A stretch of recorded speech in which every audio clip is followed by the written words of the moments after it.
आज मैले स्कुटर चलाएर हिँड्दाखेरिमा बिचरा एउटा छेपारा ट्याक्क लाएर मेरो स्कुटरले कुच्यो। जिम्दैछ, हल्का त जिम्दैछ है। अब पानी खुवाएर बचाम भने पनि यो बाँच्दैन जस्तो छ। यसलाई फ्राई गरेर खाम भने पनि मैले अहिलेसम्म खाएको छैन है।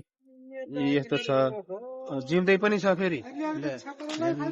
यस्तो छ, यहाँ समाज चाहिँ यस्तो समाज छ। यसको मुखबाट रगत पनि आछ बिचरा। हेर्नु न, यस्तो के गरम हेर्नु ऊबाट यस्तो भयो। यसलाई चल्यो के गरम यसलाई। हेर्नु त गाई चाहिँ मलाई सुझाव दिन पर्यो, भएन।